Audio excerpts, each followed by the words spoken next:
Kembali kita bahas ya. Setelah kita ketahui bahwa mereka melakukan transaksi itu melalui portal Kinet.net yang berasal dari luar negeri, ya, kita lanjutkan pembahasannya. Tentunya portal ini berasal dari luar negeri. Tentunya penjualan tersebut tidak akan masuk dan tercatat dalam Kinet di negara tempat di mana menjadi transaksinya, ya. Dalam hal ini Indonesia ya tidak tercatat di Indonesia penjualan tersebut, tapi tercatatnya di luar negeri. Modus ini dilakukan oleh seluruh operasional tempat mereka menjalankan bisnis ini. Ya, bagaimana transaksinya dilakukan? Transaksinya dilakukan itu melalui website, lalu metode pembayarannya itu seperti biasa, bisa dengan transfer ke akun bank di luar negeri, bisa juga dengan kredit card, dan yang paling banyak adalah melalui e-card. E-card. Nah, kita bahas e-card ya. E-card. Apa itu e-card? E-card adalah suatu sistem transaksi internal dalam Kinet, berupa kode voucher yang memiliki nilai tertentu selayaknya pecahan mata uang US dollar. Ya, jadi saat klik check out melakukan pembayaran, dimasukkanlah kode e-card ini untuk pembayaran. Oke. Nah, bagaimana e-card ini didapat? Bagaimana e-card didapat? Leader Kinet yang sudah menghasilkan, mendapatkan komisi atau income, biasanya mereka akan meminta dalam bentuk e-card komisinya itu, karena lebih menguntungkan, tidak ada beban kurs jual beli, tidak ada biaya administrasi perbankan dan lain-lain. Mereka akan minta dalam bentuk e-card biasanya. Dan tentunya yang kedua inilah yang paling besar, ya, yaitu e-card ini dibeli dengan cara transfer dana sejumlah besar ke akun Kinet di luar negeri, di Malaysia dalam hal ini. Ini biasanya dilakukan oleh leader-leader besar dan mereka menggunakan nama pribadi tentunya, transfer sejumlah $10.000 setiap hari untuk membeli e-card misalnya, ya. Nah, dana ini yang masuk, dana pembelian e-card ini ya masuk ke luar negeri. Ya, bagaimana e-card digunakan nanti kita lanjutkan pembahasan berikutnya. Bagaimana transaksi pembelian oleh member yang baru gabung? Nah, ya. Member yang baru gabung itu dia akan menyerahkan uang tunai kepada upline-nya. Ini yang biasa dilakukan, 100% mereka lakukan cara seperti ini. Member yang baru gabung itu menyerahkan uang tunai kepada upline. Upline akan memberikan uang tersebut dan data diri member baru tersebut kepada leader yang memiliki e-card.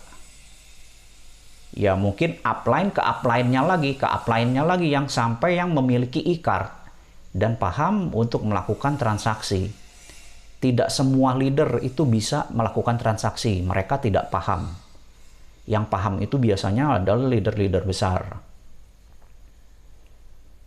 Ya, jadi caranya adalah seperti itu. Tidak ada,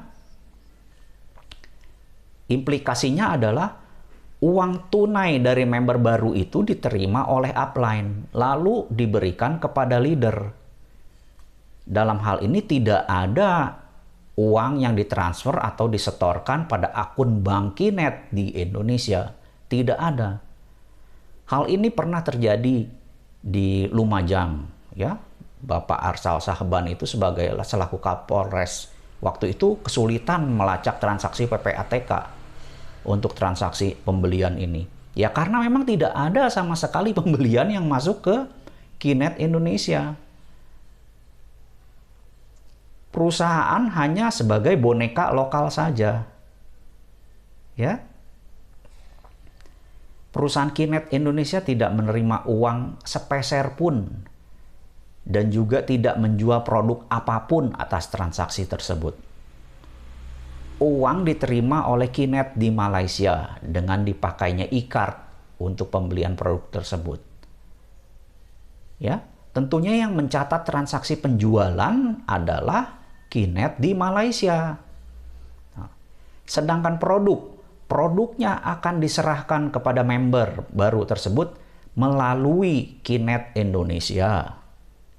Jadi sebagai perantara saja kepanjangan tangan penyerahan produk. Ya.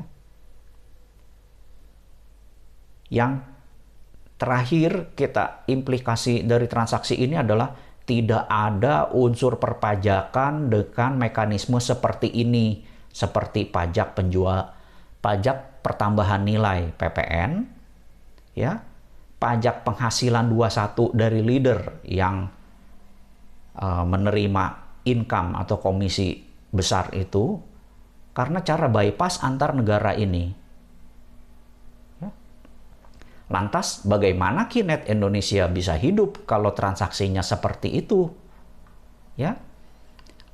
Nah, untuk menyiasati ini, ingat, Kinet di Indonesia itu ada website lokal yang isi barangnya di dalamnya adalah berbeda dengan yang di kinet.net. Nah, di sini pun ada transaksi, tapi nilainya kecil sekali. Hanya untuk kamuflase saja, barang-barangnya pun berbeda. Ya, biasanya leader-leader besar itu diminta untuk membeli sejumlah kecil di website ini. Ya.